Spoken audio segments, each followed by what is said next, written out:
कुछ बात है कि हस्ती मिटती नहीं हमारी, सदियों रहा है दुश्मन दौरे ज़माना हुआ। मनमोहन सिंह एक नाम जो भारतीय राजनीति के सबसे बड़े सवालों में से एक बन चुका है। क्या वे भारत के आर्थिक सुधारों के नायक थे या सिर्फ एक कठपुतली जो दूसरों के हाथों में खेल रहे थे? उनकी चुप्पी ने उन्हें आलोचना का शिकार बनाया और आज तक लोग सवाल करते हैं, क्या मनमोहन सिंह ने भारत के लिए कुछ किया या बस अपनी पार्टी और खुद को बचाने के लिए चुप रहे? इस वीडियो में हम मनमोहन सिंह की असल सच्चाई सामने लाएंगे, एक ऐसी सच्चाई जो शायद आप नहीं जानते होंगे। मनमोहन सिंह का सफर एक गांव के लड़के से लेकर भारत के 1991 के आर्थिक सुधारों के आर्किटेक्ट तक कोई साधारण कहानी नहीं है। यह एक लेजेंडरी से कम नहीं है। लेकिन यहाँ एक ट्विस्ट है, मनमोहन सिंह वित्त मंत्री के लिए पहली पसंद नहीं थे। नरसिम्हा राव ने शुरू में और उम्मीदवारों को भी विचार में रखा था। 1991 में जब भारत आर्थिक संकट से जूझ रहा था, तब मनमोहन सिंह ने लिबरलाइजेशन का रास्ता अपनाया। क्या यह कदम भारत को समृद्ध बनाने के लिए था या सिर्फ अमीरों और कंपनियों को फायदा पहुंचाने के लिए? मनमोहन सिंह ने यह दावा किया कि वे भारत को ग्लोबल बाजार में प्रतिस्पर्धी बनाना चाहते थे।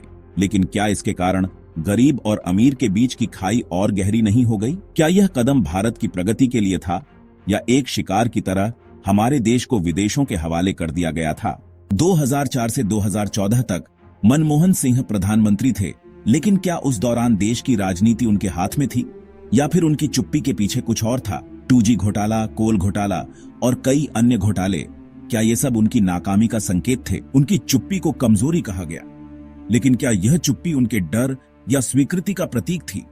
वे क्या सच में भारत के प्रधानमंत्री थे या सिर्फ एक पुतला जिनके हाथों में सत्ता का कोई अधिकार नहीं था? 2008 की इंडो अमेरिका न्यूक्लियर डील, क्या यह कदम सच में भारत के हित में था या फिर यह एक दबाव था जिसे मनमोहन सिंह ने चुपचाप स्वीकार कर लिया? यह कदम उनकी सरकार के लिए खतरे में डालने वाला था, लेकिन क्या उन्होंने इस डील को सिर्फ अपनी कुर्सी बचाने के लिए आगे बढ़ाया? 26/11 के बाद पाकिस्तान के खिलाफ उनकी नीति को कमजोर माना गया।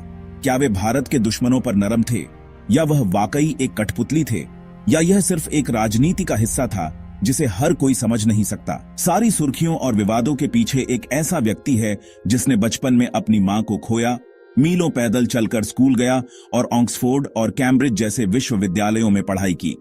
एक ऐसा इंसान जो आलोचना होने पर भी सार्वजनिक रूप से किसी को दोष नहीं देता।